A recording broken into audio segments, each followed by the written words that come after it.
Senators Elizabeth Warren, John McCain, Maria Cantwell, and Angus King, who just sounds like the mascot for Burger King or something, proposed to reinstate the Glass-Steagall Act. Now, this is great news.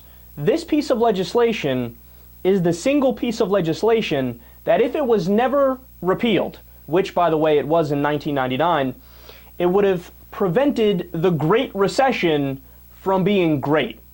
I mean, we definitely would have still had a recession with the housing bubble and the subprime mortgage crisis, but it wouldn't have been as big. So what this bill does is it separates investment banking from commercial banking. So before 1999, if you went to the local Chase and you had your checking account and your savings account there were rules as to what the bank could bet on with that money. So they couldn't use it for derivatives, for example. They couldn't use it for risky gambling. They had to do safe, solid investments if they were going to invest it, right? Well, after 1999, the repeal of Glass-Steagall made it so that investment banks and commercial banks could merge. And when they merge, you can have people on Wall Street making ridiculous bets with your money, and there's a greater loss that your money will be lost if that happens.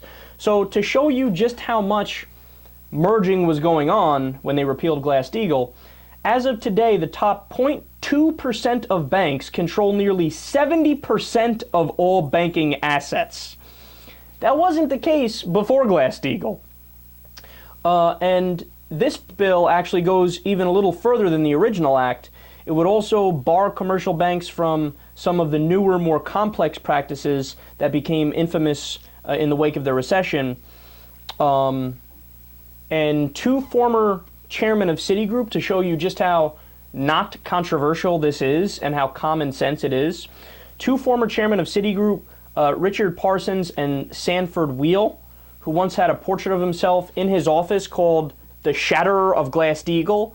Even they have come out in favor of bringing back that firewall between investment banks and commercial banks because they go, yeah, this is just too risky. We could just flat out tank the economy if we don't have those regulations and that separation. Now, the only bad news about this is it has virtually no chance of becoming law. In fact, Congress is too busy repealing Dodd-Frank, which is other regulations, and it was weak to begin with, but they're repealing it to allow Wall Street to go right back to the stuff they were doing beforehand, which led to the financial crisis. Why? Because Wall Street pays the politicians do what Wall Street wants. So if Wall Street wants to make money in the short run at the expense of the long-term viability of the economy, well, they pay the politicians, they're going to listen to them no matter what. So the only reason why this is good news is because it's a step in the right direction. And look, for progress to happen, you have to begin somewhere. And even though this has no chance of making it, it'll help for an election issue coming up in the future. And then after we have another economic downturn, which is inevitable, Elizabeth Warren could rub it in people's faces that this didn't pass, and then they could try to bring it up again. And maybe at some point our Congress won't be as hijacked by Wall Street once we get money out of politics and we can get real change to happen.